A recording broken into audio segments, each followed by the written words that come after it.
आजकल बच्चे पता क्या करते हैं कि मम्मा ने कुछ या पेरेंट ने कुछ नेगेटिव बोल दिया सिखाने के लिए, उनके लिए नेगेटिव, हमें तो भाई गाइडेंस देनी है अपने बच्चों को, तो वो उस चीज को ना रेजिस्ट करेंगे। और अब मूड खराब हो गया उनका, तो वो फटाफट उस मूड को हैंडल नहीं करेंगे, उससे मतलब कम्युनिकेट नहीं करेंगे उसको कैसे मैं ठीक करूं, फोन का यूज करेंगे। और वहां पे उनकी इमोशनल स्ट्रेंथ और वीक हो जाती है, क्योंकि ब्रेन को पता ही नहीं चल रहा कि उस इमोशन से लड़ना कैसे है। मैंने ऐसे ऐसे लोग भी देखे हैं जो इतने हाईली नॉलेजेबल और इतने ज्यादा उनके पास डिग्रीज होती हैं, फिर भी सेल्फ डाउट की वजह से ना वो आगे बढ़ नहीं पाते।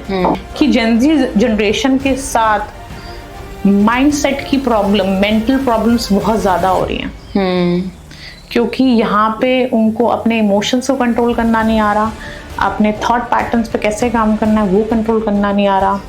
गैजेट्स के साथ बहुत ज़्यादा वो इतने ज़्यादा एडिक्ट हो चुके हैं कि वो रियल वर्ल्ड से दूर हो रहे हैं।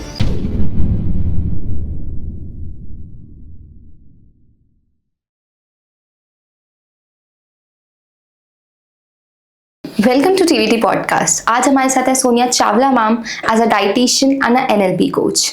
आज हम डिस्कस करेंगे कि हम एनएलपी के थ्रू कैसे अपनी बीमारियों को, अपनी डिजीजेस को क्योर कर सकते हैं। Not only physical diseases but also हमारा मेंटल डिजीजेस को हम कैसे ठीक कर सकते हैं। तो लेट्स वेलकम मैम और उनसे जानते हैं कि हम कैसे ये चीज़ें को सही करें। Hi ma'am. Hello. Basically dietitian normally diet plan करती है, फूड प्लानिंग में काम करती है, बट मुझे ऐसा लगता है कि राइट फूड के बारे में तो सबको ही पता है कि ये चीज़ें जंक फूड नहीं खाना, प्रोसेस फूड नहीं खाना। वहाँ पे ना फूड डाइट प्लान बना के आप कोई भी अपनी हेल्थ इश्यूज को रिवर्स नहीं कर सकते जब तक आप मेंटली उस चीज़ पे काम नहीं करते। तो दैट्स वाई मैंने इस एनएलपी को और डाइट को कंबाइन किया टू ब्रिंग बेटर रिजल्ट्स और सस्टेनेबल वेट। क्योंकि जब तक आप अपने माइंड पे काम नहीं करोगे ना, तब तक आप कोई भी हेल्थ पे भी आपका ज़्यादा अच्छे रिजल्ट्स नहीं आएंगे। आपकी हैबिट्स पे काम करना पड़ेगा, आपको अपने लाइफस्टाइल पे काम करना पड़ेगा, जहाँ पे एनएलपी काम आती है। मैंने इतने सारे ऐसे लोग देखे हैं जो बैरिएट्रिक सर्जरी करा के भी फिर से वेट गेन कर लेते हैं। क्यों कर लेते हैं? क्योंकि वहाँ पे उनकी हैबिट्स पे काम नहीं होता। उनका ऑल्दो सर्जरी के थ्रू वेट लॉस तो हो जाता है एक बारी, लेकिन वो दोबारा से वेट रीगेन कर लेते हैं बिकॉज उनकी हैबिट्स वही पुरानी रहती हैं। सो NLP and right food guidance is very good combination to reverse any health issues. Ma'am as a dietitian हम ना एक टर्म सुनते हैं कि NLP, तो व्हाट इज NLP जो हम एक कॉमन पब्लिक को बता सके वो है क्या लेमन लैंग्वेज में? बेसिकली NLP की फुल फॉर्म है neuro linguistic programming. How you मतलब talk to your brain, how you can talk to your brain. And जो भी आज हम हैं, आप, मैं, कोई भी जो भी लाइफ में है, because of their subconscious mind. और 95% आपका सबकॉन्शियस माइंड आपकी लाइफ चलाता है, क्योंकि उस सबकॉन्शियस माइंड में ही आपके बिलीफ, आपके परसेप्शन, आपके थॉट पैटर्न सब उसी में, हैबिट्स भी सब उसी में आती है। बहुत सारी चीज़ों के लिए हमें एफर्ट नहीं करना पड़ता क्योंकि वो आपकी हैबिट बन चुकी है, वो सबकॉन्शियस माइंड में जा चुकी है। तो अगर आपके पैटर्न्स, आपके बिलीफ सिस्टम, आपकी हैबिट्स पॉजिटिव हैं तो आप लाइफ में ग्रो करोगे। लेकिन अगर आपके बिलीफ, आपके परसेप्शंस चीज़ों को लेके नेगेटिव हैं तो वो आपको कहीं ना कहीं आपके लिए एक हर्डल का काम करेंगे। तो अगर आपको लाइफ में ग्रो करना है या हेल्थ में कुछ अचीव, कहीं पे भी कोई भी जगह पे आपने कुछ अचीव करना है, तो आपको अपने बिलीफ, थॉट पैटर्न्स और हैबिट्स पे काम करना पड़ता है। और हम जैसे फॉर एग्जाम्पल आपको बचपन से आपने अगर ये बात सुनी हुई है किसी स्टूडेंट ने कि मेरी मैथ्स अच्छी नहीं है, टीचर ने बोल दिया, पेरेंट्स ने बोल दिया कि आप मैथ्स तेरी अच्छी नहीं है, और उसने ये परसेप्शन बना लिया कि मेरी मैथ्स अच्छी नहीं है, तो वो कितनी भी एफर्ट कर ले उसकी कैलकुलेशंस में हमेशा एरर रहेंगे, क्योंकि उसका परसेप्शन, उसका बिलीफ सिस्टम में ये चीज आ चुकी है। लेकिन अगर हम NLP के थ्रू उस बिलीफ सिस्टम को बदल दें, तो वो चीज़ बहुत इम्प्रूव हो जाती है। फॉर एग्जाम्पल, बहुत सारे लोगों का परसेप्शन होता है कि क्या करना है इतना पैसा कमा के, है ना, क्या करना है कि हम ज़्यादा पैसे मीन्स ज़्यादा टेंशन, पैसे वाले लोग जो होते हैं वो बहुत ज़्यादा एटीट्यूड वाले होते हैं, तो ये कहीं ना कहीं उनको मनी से रिलेशन उनके ख़राब करती है। तो ये बिलीफ सिस्टम उनका यहाँ पे उनको आगे बढ़ने से रोकता है। तो NLP में काफ़ी चीज़ें हैं जो सबकॉन्शियस माइंड में काम करती है। आपकी ब्रेन वेव्स को अल्फा पे लाकर, अल्फा वेव पे, बेसिकली हमारी 4 मेन वेव्स होती है ब्रेन की। अभी मैं जो आपसे बात कर रही हूँ वो हमारा ब्रेन जो चल रहा है अलर्ट मोड में चल रहा है, तो बीटा वेव पे मैं आपसे बात कर रही हूँ। और सबकॉन्शियस माइंड तक कोई भी बात पहुँचाने के लिए हमें उसको अल्फा तक लेके आना पड़ता है। तो अल्फा पे लाके हम सबकॉन्शियस माइंड को कोई भी कमांड देंगे, और उसमें कुछ टेक्निक्स है जिसमें विजुअलाइजेशन होता है, कुछ हम ऑडियो, कुछ स्क्रिप्टिंग करते हैं, कुछ हम उसमें फीलिंग्स डालते हैं, तो वो हम उस पैटर्न को बदल देते हैं जो पुरानी नेगेटिव पैटर्न्स होते हैं। तो इस तरीके से न्यूरोलिंग्विस्टिक प्रोग्रामिंग जो होती है हर एक जगह काम करती है, फ्रॉम रिलेशनशिप, करियर, इवन की स्टूडेंट लाइफ और कॉरपोरेट्स में अपनी प्रोडक्टिविटी बढ़ाने के लिए। न्यूरोलिंग्विस्टिक प्रोग्रामिंग मैं जैसे यूज कर रही हूँ, मैं अपने डाइटिशियन पार्ट में यूज कर रही हूँ, क्योंकि आधी जो प्रॉब्लम्स होती है वो साइकोसोमैटिक्स होती हैं। तो अगर आपका बिलीफ है कि मेरा मेटाबॉलिज्म लो है, तो आपको मैं कैसी भी डाइट दे दूं तो आप पे काम नहीं करेगी। तो वहाँ पे मैं NLP की टेक्निक्स यूज करती हूँ अपने क्लाइंट्स के साथ। तो अगर आप डीपली इस चीज़ को देखो तो NLP के फाउंडर जो हैं वो रिचर्ड बैंडलर और जॉन ग्राइंडर हैं। बट मैं कहूँगी, क्योंकि मैं अपने कल्चर से बहुत ज़्यादा अटैच्ड हूँ, तो मुझे ऐसा लगता है कि ये प्रॉपर जो सिस्टम है ना वो भगवत गीता पे ही है, जो कृष्ण जी ने बताया ना कि with your mind, with control over your mind, with high intellect, you can control anything in your life. So basically, to control over outer world, you have to work on your inner world. और inner world पे control करने के लिए NLP सीखनी it's like mandatory. तो इस तरीके से I'm sure कि आपको अब NLP टर्म के बारे में काफ़ी ऑल्सो मैम NLP से हम क्या एंजाइटी, डिप्रेशन जैसी डिजीजेस को ठीक कर सकते हैं? यस, बिल्कुल कर सकते हैं। सबसे पहले तो मैं बताऊंगी कि हम जो स्ट्रेस को बहुत ज़्यादा सीरियस लेते हैं ना, स्ट्रेस इतना बुरा नहीं होता, क्योंकि एक शॉर्ट टर्म स्ट्रेस होता है और एक लॉन्ग टर्म स्ट्रेस होता है। जो शॉर्ट टर्म स्ट्रेस होता है ना वो बेसिकली आपकी प्रोडक्टिविटी को बढ़ाता है। अगर स्टूडेंट्स को एग्जामिनेशन वाला सिस्टम ना हो तो स्टूडेंट वो सारा साल की बुक एक दिन में नहीं पढ़ सकता। तो वो स्ट्रेस की वजह से ही उसने वो बुक एक दिन में पढ़ ली ना सारी। तो स्ट्रेस कुछ अच्छे भी होते हैं, तो सारे स्ट्रेस बुरे नहीं होते। लेकिन लॉन्ग टर्म अगर हमारा स्ट्रेस होता है तो बेसिकली हमारी जब बॉडी में कुछ ऐसे केमिकल प्रोड्यूस करता है कॉर्टिसोल जैसे, तो वो हमारे बॉडी में बहुत सारे डिजीजेस को जनरेट करता है। तो हम उसको NLP के बहुत सारे ऐसे टूल्स हैं जो सबकॉन्शियस माइंड पे काम करते हैं। हम उसको स्ट्रेस को, एंजाइटी को बहुत हद तक, मतलब पूरी तरीके से हम उसको क्लियर आउट कर सकते हैं। और मैंने अपने क्लाइंट के साथ, मेरे पास एक ऐसी क्लाइंट आई थी जिसको ऑटोइम्यून डिसऑर्डर था। तो विद NLP सेशन 2-3 सेशन उनका ऑटोइम्यून डिसऑर्डर रिवर्स हो गया था। सो NLP is that much powerful कि आप अपने इंटरनल वर्ल्ड पे किस तरीके से कंट्रोल कर सकते हो। जब आपका internal world is in control ना, तो आप कुछ भी आउटर वर्ल्ड की हर सिचुएशन को हैंडल कर सकते हो। Ma'am, I want to know, celebrities भी कुछ अपनी वेलनेस की डाइट और वेलनेस की चीज़ें करते हैं, तो ऐसी कुछ चीज़ें जो हम भी डेली लाइफ में कर सकते हैं?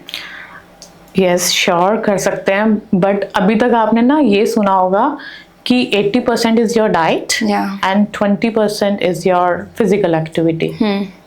बट मैं कहती हूँ 80% is your mind set and 20% is your food.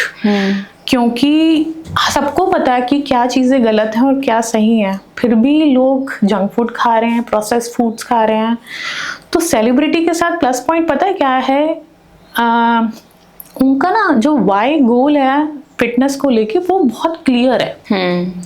उनको पता है, उनके माइंडसेट में है कि ये जो गोल है ये मुझे प्लेजर देगा, मैं अगर इसको अचीव करूँगा मुझे मतलब एक तरीके का मुझे मेरे ईगो को हाई करेगा, मुझे रिकॉग्निशन देगा।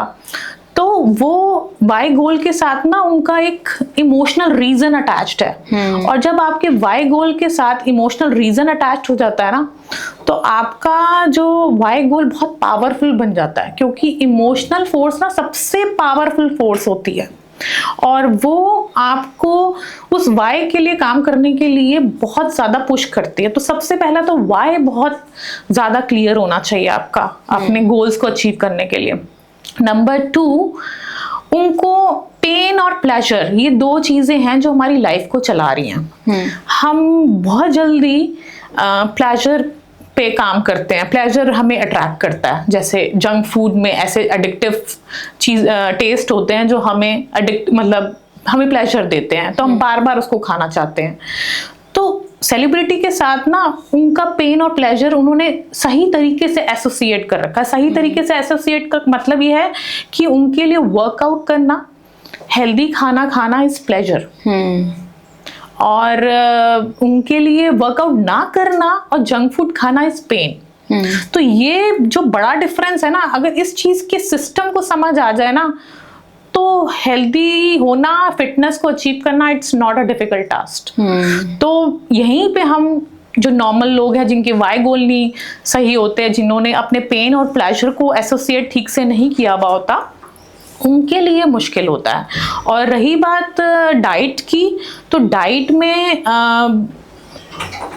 देखो प्रोसेस्ड फूड, जो सेलिब्रिटीज होते हैं वो प्रोसेस्ड फूड नहीं खाते, ऑर्गेनिक ज़्यादा लेते हैं, एंड उनका जो वो एल्कलाइन डाइट्स फॉलो करते हैं जो उनको रीजनरेशन, उनकी बॉडी में रीजनरेशन प्रोसेस बहुत हाई कर देते हैं। अगर आप सलमा हैक का नाम सुना हुआ है आपने? She is a celebrity who is around 59 years. Malaika Arora, जिन्होंने अपने एजिंग को बीट किया, अपने एजिंग प्रोसेस को बीट किया। क्यों किया है? एक तो उनकी डाइट बहुत ऑर्गेनिक है, दूसरा वो योगा प्रैक्टिस करते हैं, और योगा प्रैक्टिस करने से आपका जो बॉडी का ओजस तत्व होता है ना, वो हाई हो जाता है। आयुर्वेदा के अकॉर्डिंग ना एक तत्व होता है दैट इज ओजस, और वो जब इंक्रीज होता है ना, तो आपकी बॉडी में रीजनरेशन प्रोसेस बढ़ जाती है। जब रीजनरेशन प्रोसेस बढ़ जाती है ना, तो आप एजिंग को बीट कर देते हैं। और meditation is a beautiful thing जो ये सारे सेलिब्रिटीज ऑलमोस्ट करते हैं practice. So these are all secrets of celebrities. और आप सलमा हैक का भी कभी आप इंटरव्यू सुनना, तो वो हमेशा ही बोलते हैं कि मैंने बोटॉक्स फिलर्स कभी यूज नहीं करती, मैं अभी तक नहीं करे एट द एज ऑफ 59। उनका जो खाने का सिस्टम है that is organic, and meditation practice करती हैं, तो उनका ये चीज़ें उनको हेल्प आउट करती है to achieve their good health, fitness, good skin, good hairs. तो सेलिब्रिटी का बस यही है कि उन्होंने अपने पेन और प्लेजर को बहुत अच्छे से एसोसिएट कर रखा है गुड थिंग के साथ। ऑल्सो मैम, हमारी जो हम डाइट लेते हैं, क्या उससे हमारे माइंड पे भी कुछ इफेक्ट पड़ता है? डेफिनेटली पड़ता है, क्योंकि माइंड गट का कनेक्शन बहुत क्लोज होता है। और अगर आपने एक बुक है माइंड गट कनेक्शन की, जिसमें साफ साफ लिखा हुआ है कि गट इज योर सेकंड ब्रेन।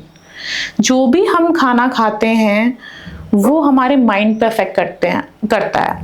जैसे आपने सुना होगा जैसा अन्न वैसा मन। तो यही इसी से आया है कि आपका गट हेल्थ, आपका फूड बहुत ज़्यादा आपके माइंड को अफेक्ट करता है।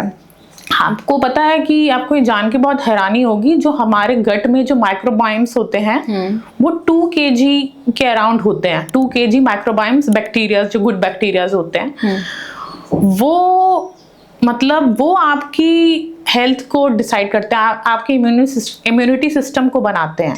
और 90% जो हमारा सेरोटोनिन होता है ना, जो हैप्पी हार्मोन जिसको हम बोलते हैं, वो गट में ही प्रोड्यूस होता है। तो आपने देखा होगा जो लोगों को IBS की प्रॉब्लम होती है, हाइपर एसिडिटी की प्रॉब्लम होती है, उनके मूड भी बहुत ज़्यादा मतलब शॉर्ट टेम्पर्ड होते हैं, वो इरिटेटेड रहते हैं। तो कहीं ना कहीं अगर आप गट हेल्थ को सही कर लेंगे तो आपका माइंडसेट सही हो जाएगा। अगर आपकी गट हेल्थ खराब है तो आप माइंड पे भी काम कर सकते हो, आपकी गट हेल्थ ठीक हो जाएगी। तो इन दोनों चीजों पे कंबाइंडली काम करना चाहिए। अगर आपको एक प्रॉपर एक फिटनेस चाहिए, हेल्दी हैप्पी हेल्थ चाहिए, तो आपको इन दोनों चीज़ों पे कंबाइंडली काम करना होगा। और मैं इन चीज़ों पे, दोनों चीज़ों पे तभी मैं कंबाइंडली काम करती हूँ। और मेरे रिजल्ट्स भी बहुत डिफरेंट है। मेरे पास बहुत सारी ऐसी हाउसवाइफ्स आती हैं जो मतलब उन्होंने बहुत सारे ट्रीटमेंट करा चुकी थी, सारे टेस्ट करा चुकी थी, और बेसिकली उनका जो डाइजेशन सिस्टम ठीक नहीं हो रहा था, उनका माइंडसेट की प्रॉब्लम थी। जब मैंने उनकी माइंडसेट की प्रॉब्लम को रिलीज किया, वो कहीं ना अपनी उनकी वर्दी नहीं मानती थी अपना को, क्योंकि हाउस वाइफ थी, उन्होंने अपनी पूरी लाइफ डेडिकेट करी थी अपनी फैमिली को। बट एट सम पॉइंट एक हाउस वाइफ को भी फील होता है कि मैंने अपनी लाइफ में क्या अचीव किया। तो वो चीज की अनवर्दीनेस की फीलिंग जो थी ना, वो उनकी गट हेल्थ को अफेक्ट कर रही थी।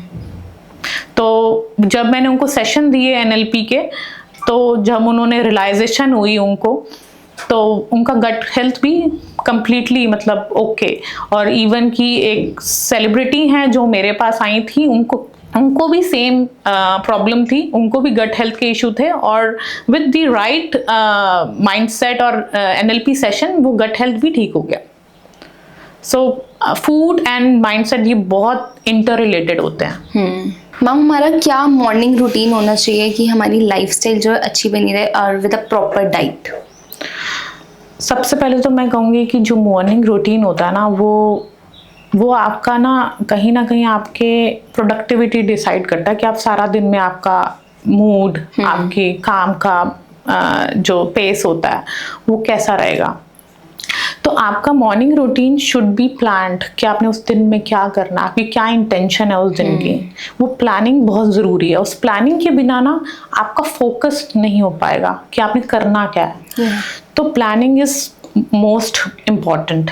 Number 2 meditation. मेडिटेशन ना आपके, मैंने जैसे बताया कि पहले भी आपको, कि इंटरनल वर्ल्ड अगर आपके कंट्रोल में है ना, तो आपको आउटर वर्ल्ड को कंट्रोल करना मुश्किल नहीं है। और जब हम मेडिटेशन करते हैं ना, एक बहुत इंटरेस्टिंग बात है कि अगर इंटरनल वर्ल्ड हमारे कंट्रोल में है, और मेडिटेशन के टाइम में ना हमारी ब्रेन की वेव्स जो होती है ना, वो अल्फा पे, थीटा पे भी कभी कभी चली जाती है, उससे नीचे की वेव होती है। और जितने भी नए आइडियाज आते हैं ना, वो अल्फा पे ही आते हैं। तो अगर आपको अपनी लाइफ में कुछ नए आइडियाज के साथ काम करना है या कुछ प्रोडक्टिव काम करना है, तो मेडिटेशन इज मस्ट। फिर आपका जो ऑर्गेनाइजेशन, खाने को लेके आपकी मील्स प्लानिंग होनी चाहिए कि आपने ब्रेकफास्ट में, अपने क्लाइंट्स को भी बोलती हूँ कि आप अपनी मील की प्लानिंग करके रखा करो, और उसको ना एक बारी विजुअलाइज कर लिया करो सुबह उठ के कि आपने ब्रेकफास्ट में ये लेना है, लंच में ये लेना है, डिनर में ये लेना है। उससे क्या होगा, जब आप विजुअलाइज कर लोगे ना, तो आप गलती से भी गलत खाना नहीं खाओगे। तो उससे ना आपको पता चल जाएगा, आपके ब्रेन को पता चल जाएगा अभी ब्रेकफास्ट में ये खाना है, अभी लंच में ये खाना है, अगर मुझे मिड मील में कुछ फ्रूट चाहिए तो मुझे ये खाना है। तो वो आपका सॉर्टेड हो जाएगा पूरा दिन। और जब आपका दिन सॉर्टेड होता है ना, तो आपकी प्रोडक्टिविटी बढ़ जाती है। तो मॉर्निंग रूटीन में वर्कआउट भी आप इंक्लूड करो, मेडिटेशन भी इंक्लूड करो, एंड प्री प्लानिंग करो। ये 3 चीजें तो मस्ट है आपकी। that makes your day more efficient and more productive. Ma'am, क्या अपना हम जो माइंडसेट है उसको चेंज करके इमोशनल और फिजिकल लेवल पे हम अपने इश्यूज को रिजॉल्व कर सकते हैं? डेफिनेटली।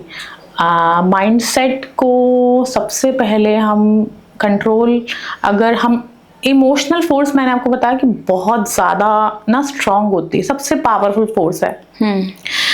इमोशनल फोर्स में बंदा अगर जैसे गुस्से में है, that is also part of emotion. उस गुस्से में इंसान कुछ गलत भी कर देता है, और अगर सैड है तो उसमें भी कुछ गलत कर देता है। तो एक स्टेट ऑफ माइंड बहुत मैटर करता है, इमोशनल स्टेट ऑफ माइंड बहुत मैटर करता है आपकी लाइफ को एफिशिएंट चलाने के लिए। तो वहां पे आपको, अगर आप ऐसे कहीं ड्रेन्ड आउट हो इमोशनली, तो सबसे पहले वर्क ऑन योर ब्रीदिंग। आप ब्रीदिंग की तरफ अवेयरनेस लेके आओ कि कैसे आप सांस लेके अंदर जा रहे हो, कैसे बाहर लेके आ रहे हो।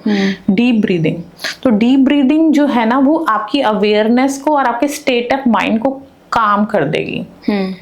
सेकंड, आप अवेयरनेस आसपास भी लेके आओ कि आपके आसपास क्या चल रहा है, तो उससे भी ना आपका जो स्टेट ऑफ माइंड है ना, वो काफी कंट्रोल हो जाएगा। फिर आपने जो इमोशनल स्टेट को काम आउट करने के लिए try some music. Music therapy बहुत अच्छे से काम करती है, जो आपको ना एक तरीके से आपको हैप्पी मोड में ले आती है। अगर आप बहुत ज्यादा ड्रेन्ड हो और अगर आप सैड म्यूजिक सुनोगे ना, आप और इमोशनली ड्रेन्ड हो जाओगे, और बहुत सारे लोग ऐसा करते भी हैं। तो हमें उस टाइम पे कॉन्शियस एफर्ट करना चाहिए कि हमें राइट म्यूजिक चूज करना है टू अपलिफ्ट आवर मूड।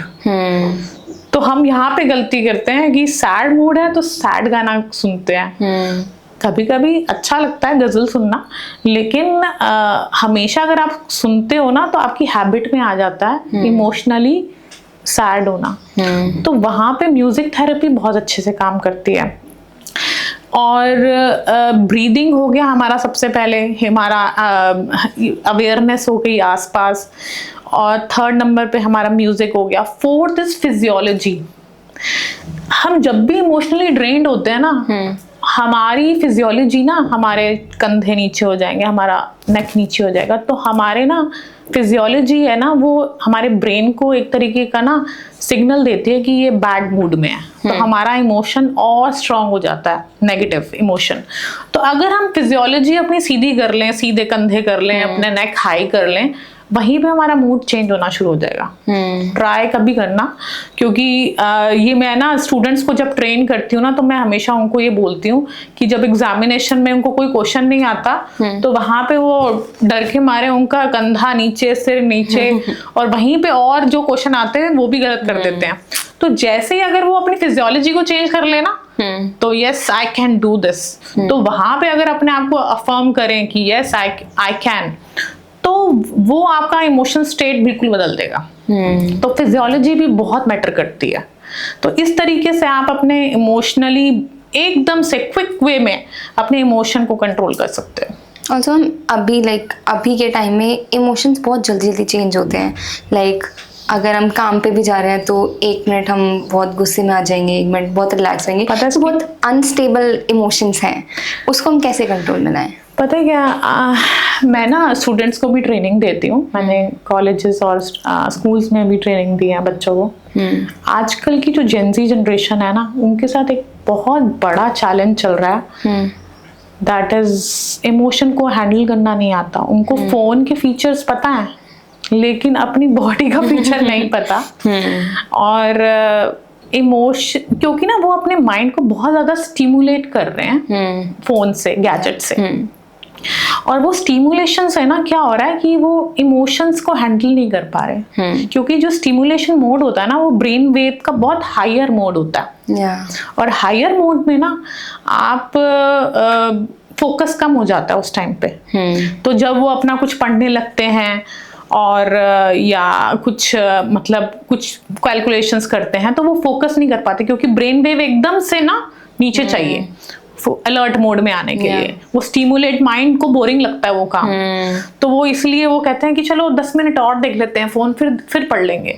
तो वहां पे गड़बड़ हो जाती है। स्टिमुलेशन को कम करना है, फोन के यूजेज को कम करना है, और इमोशन को कैसे ठीक करना है, दैट इज ब्रीदिंग वर्क। बच्चों को हर एक स्टूडेंट को स्कूल में सिखाना चाहिए कि ब्रीदिंग वर्क कैसे काम करता है आपके इमोशन को कंट्रोल करने में, और कैसे हम अपने लाइफ को की स्टोरीज को ना, जब हम इमोशनल हो जाते हैं ना, तो हम अपने आप को नेगेटिव स्टोरीज बताना शुरू कर देते हैं कि मेरे साथ तो ऐसा भी है गलत, वैसा भी गलत है, मेरे तो मतलब मेरी तो डेस्टिनी, मेरा लक ही खराब है। तो वहां पे जब हम नेगेटिव स्टोरीज बोलते हैं और इमोशनली ड्रेन्ड हो जाते हैं, तो वहां पे हमें रीफ्रेम करना है चीजों को, सो दैट ये कुछ, अगर हमारे पास नेगेटिव सिचुएशन आई है तो हमें कुछ लर्निंग के लिए आई है, हमें कुछ सिखाने आई है। तो ये ट्रेनिंग हमें देनी ज़रूरी है बच्चों को और हर एक बंदे को जो आजकल अपने इमोशंस पे कंट्रोल नहीं कर पा रहा। तो this is the best way कि कैसे आप, बार बार एक मैं वही लाइन रिपीट करूँगी, कैसे आपने इनर वर्ल्ड पे काम करके आउटर वर्ल्ड पे कंट्रोल करना है। और यही NLP मेडिटेशन वर्क ये बहुत हेल्प करेगा आपके इमोशनल वेलबींग के लिए।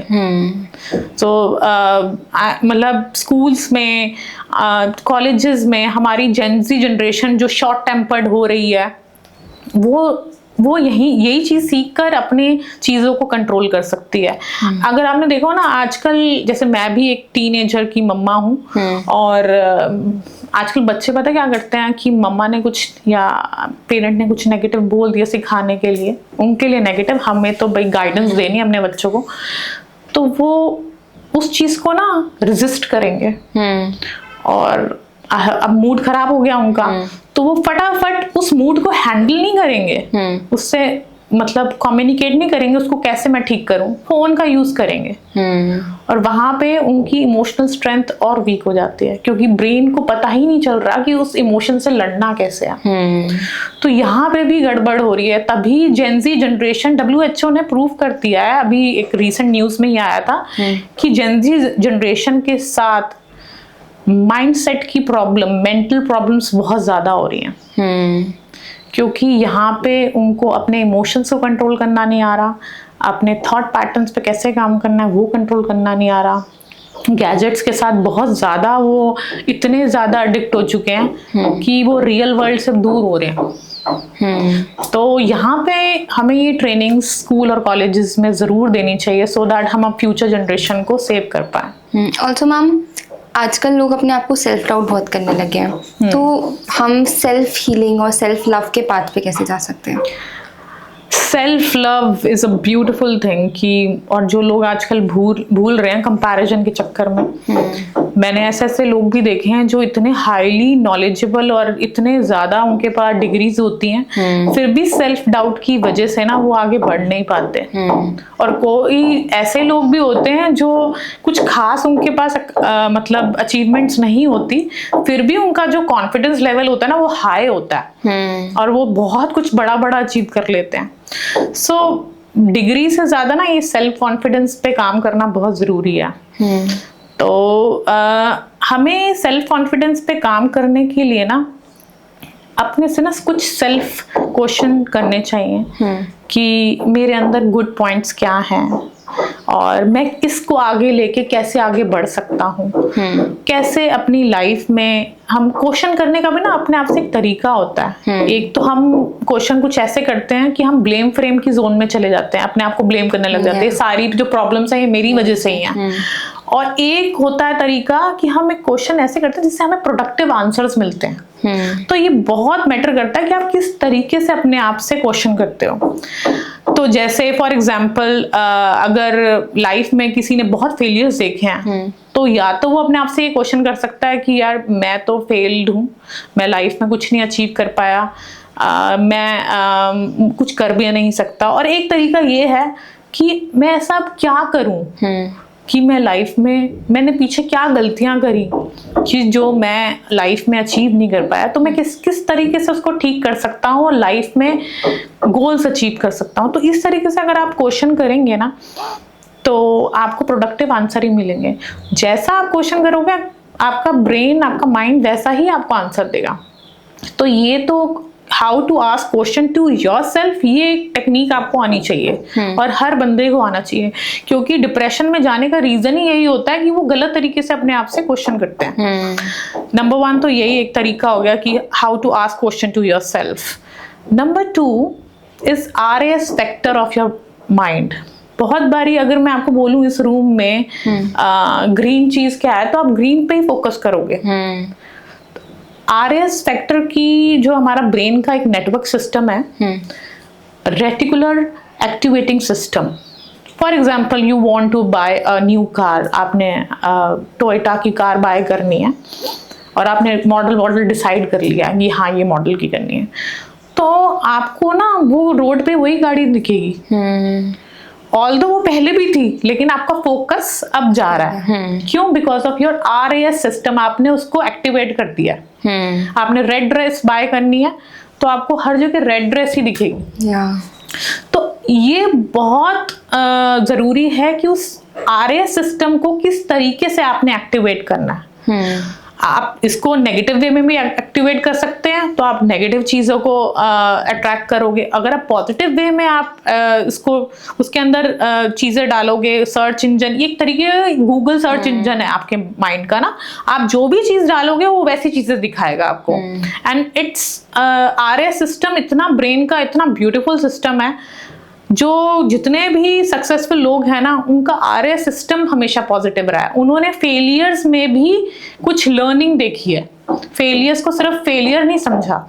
तो RAS सिस्टम बहुत आपका मतलब एफिशिएंट होना चाहिए to achieve your goals. Third is I would say हमें अगर लाइफ में कुछ अचीव करना है, you should overcome your procrastination. बहुत बारी ऐसा होता है कि हम प्लानिंग कर लेते हैं, लेकिन हम प्रोक्रेस्टिनेट करते हैं कि next Saturday, next Sunday, next Monday. तो वो प्रोक्रेस्टिनेशन को ओवरकम भी करना ज़रूरी है। सो मैं हमेशा जब भी ट्रेनिंग, ऑल्दो NLP में बहुत सारी टेक्निक्स हैं जो हम प्रोक्रेस्टिनेशन को ओवरकम कर सकते हैं, तो लेकिन मैं एक वर्ड एंकर कर देती हूँ हर एक, मतलब जो प्रोक्रेस्टिनेशन की जिनकी हैबिट होती है ना, do it now, do it now. अगर आप ये लाइन बार बार रिपीट करोगे, जब आप कोई काम को सोच के प्रोक्रेस्टिनेट करते हो ना, just say to yourself do it now. ये जब आप बार बार रिपीट करोगे ना, कॉन्शियस काम, इसमें आपको थोड़ा सा कॉन्शियस एफर्ट भी करने पड़ेंगे। तो जब आप ये करोगे तो आप कोई भी चीज को ना लिंगर ऑन नहीं करोगे। तो इस तरीके से आपका सेल्फ कॉन्फिडेंस, आपका लाइफ में आपके गोल्स बहुत जल्दी अचीव हो सकते हैं। Ma'am, I want to know कि आप इस फील्ड में कैसे आए, मतलब क्या आपका ड्राइव रहा और क्या चीज़ आपको मोटिवेट करी इस कुछ जर्नी को लेने के लिए? यस, मैंने ना लाइफ में हेल्थ को लेकर बहुत स्ट्रगल करे हैं। मेरे बहुत सारे, मुझे थायराइड भी हुआ, मुझे फर्टिलिटी इश्यूज भी थे, और मेरे को हमेशा ओवरवेट की प्रॉब्लम भी रही, और फिर ये सारे इश्यूज ना मैंने बड़े स्ट्रॉन्गली उसको हैंडल किए, और मैंने किसी में भी थायराइड के लिए कभी मेडिसिन नहीं ली, मैंने उसको खुद रिवर्स किया विद न्यूट्रिशन एंड माइंडसेट। फिर 2012 में मुझे एक बहुत सीरियस प्रॉब्लम हुई थी, जिसमें न्यूरो प्रॉब्लम थी मुझे, और अपोलो के डॉक्टर्स, गंगाराम के डॉक्टर्स ने मुझे ब्रेन सर्जरी भी सजेस्ट कर दी थी कि आपके तो, मतलब वो मेरे से इस तरीके से क्वेश्चन पूछते थे कि मुझे कोई, मतलब मैं कुछ एक्स्ट्रा टेरेस्ट्रियल बंदी हूँ कि आपका ब्रेन ऐसा है, आपका मतलब आप बचपन में गिरे थे क्या, आपका कोई हाथ पैर कोई कांपता तो नहीं है, आपको पैरालिटिक अटैक भी हो सकता है। मतलब इस तरीके से मेरे से क्वेश्चन पूछे जाते थे, और दैट इज अ मतलब turning point of my life. That was a really मतलब टफ टाइम फॉर मी। तो उस टाइम पे ना मतलब मुझे ऐसा लगा कि मुझे खुद ही काम करना पड़ेगा, क्योंकि 3 साल हो गए थे मुझे इन डॉक्टर्स पे भटकते हुए। 2012 से 2015 तक मैं ऑलमोस्ट भटकती रही। फिर मैंने आर्ट ऑफ लिविंग का एक कोर्स ज्वाइन किया था, जिसमें सुदर्शन क्रिया मैंने सीखी। जब सुदर्शन क्रिया मैंने सीखी तो मेरी जो प्रॉब्लम थी वो रिवर्स हो गई, और मुझे फिर से, मुझे हेडेक्स होते थे बहुत ज़्यादा सीवियर वाले, वो नहीं हुए। तो मैंने कहा यार ये तो यानी कि डॉक्टर्स तो मतलब I am not blaming, may be उनको सिखाया ही नहीं गया डॉक्टर्स को, उनको सिर्फ मेडिकेशन सिखाई गई, उनको यही नहीं बताया कि आप किस तरीके से चीज़ों को हील कर सकते हो with right nutrition, again I am saying with right mindset. तो अगर आप पॉजिटिव हो ना अपनी चीज़ों को लेके तो आप जल्दी से हील कर सकते हो। लुइस है की बुक है जिसमें यही लिखा हुआ है कि बहुत सारे रीजंस जो होते हैं ना वो आपके थॉट प्रॉब्लम जो होती है, आपके डिजीजेस जो होते हैं, आपके इमोशनल स्ट्रेस और थॉट पैटर्न की वजह से होते हैं। तो जब मैंने ये चीज़ रियलाइज करी ना तो मुझे ऐसा लगा कि अब मुझे ना ये सीखना है, और मैंने फिर NLP करी, उसके बाद मैंने NLP करी, और फिर मुझे ऐसा लगा कि मतलब 80% लोगों को सिर्फ right way of thought pattern और बिलीफ सिस्टम चाहिए। जैसे आजकल ना लोग डायबिटीज को एक मतलब मानते हैं कि लाइफ टाइम डिजीज है, पर ऐसा नहीं है, क्योंकि इसको बहुत इजीली रिवर्स कर सकते हैं। थायराइड, PCOD, ये सारी चीजें आप रिवर्स कर सकते हो विद पॉजिटिव थॉट पैटर्न। तो ये मेरा एक स्टोरी थी जो मेरे को इसने मुझे इंस्पायर किया कि नहीं, मुझे अब ये लोगों को मतलब बताना है कि you can easily handle your health, your life with right food and right thought pattern. तो ये एक मुझे इस चीज़ ने मुझे बहुत मोटिवेट किया, और मैंने सबसे पहला अपना NLP का प्रोग्राम राम वर्मा सर से किया था, और that was really inspiring. And ये, और मैं अब लोगों को के साथ जब काम कर रही हूँ ना और लोगों को मैं देखती हूँ कि उनकी लाइफ ट्रांसफॉर्म हो रही है, तो मतलब that is a really satisfaction for me. मैंने ऑटोइम्यून डिसऑर्डर पे काम किया हुआ है, मैंने डायबिटीज़ को रिवर्स करवाया हुआ है। मैंने एक लेडी थी जो मेरे पास आई थी कि मुझे ना डाउट होता है कि मेरे को ना कैंसर हो सकता है क्योंकि मेरी फैमिली में था। तो मैंने कहा कैंसर हो नहीं सकता, इट्स योर थॉट पैटर्न जो सीड डाल रहा है उसका। सो उस सीड को ना ज़्यादा आप वाटर मत करो, आप भूल जाओ कि आपकी फैमिली में कैंसर था तो आपको भी होगा। अब नई जो साइंस आई है एपिजेनेटिक्स, उसमें यही है कि आपके थॉट पैटर्न्स आपके DNA को बदल देते हैं। तो थॉट पैटर्न इज द मतलब biggest thing. Doctor Bruce Lipton की बुक देख लो, डॉक्टर जो डिस्पेंजा की बुक में सुपरनैचुरल पावर, वो सारी बुक्स में यही लिखा है, you can easily reverse your health, your any issue with right mindset only. And that what I am using NLP, and for reversing any disorder, any problem. So it's all about your it's my journey जो till now. Autoimmune disorder में भी जो मेरे पास एक lady आई थी ना, मतलब वो भी बहुत सरप्राइजिंग स्टोरी थी। उस लेडी को सेल्फ हेट्रेड की प्रॉब्लम थी, वो अपने आप से नेगेटिव टॉक करती थी। जो वो सिचुएशन में थी उसका कुछ मतलब हार्ट ब्रेक हुआ था, उसको अपने सेल्फ हेट्रेड वाले मोड में थी, और उसके बाद उसको ऑटोइम्यून डिसऑर्डर हो गया जिसमें उसको स्किन एलर्जी शुरू हो गई थी, और डॉक्टर ने बोला कि आपको सनलाइट से बचना है। तो जब वो सनलाइट को देखती थी तो अपनी प्रॉब्लम उसकी ट्रिगर हो जाती थी, क्योंकि वहां पे उसकी कंडीशनिंग हो चुकी थी कि सनलाइट में मेरी स्किन इशू बढ़ जाएंगे, और वो कंडीशनिंग की वजह से वो प्रॉब्लम बढ़ जाती थी। तो जब मैंने उसको इस तरीके से बिलीफ बनाया कि your skin is not like that, कि वो सनलाइट से अभी तक बचपन से लेकर आज तक आप सनलाइट में रहे हो, अभी तक कुछ नहीं हुआ, तो आगे भी नहीं होगा। इसको कंडीशनिंग को मैंने ब्रेक किया था, उसके बाद से उसको नहीं हुई ये प्रॉब्लम फिर। So every thing is inside, हमें बस उसको टैप करना है, उस हीलिंग प्रोसेस को।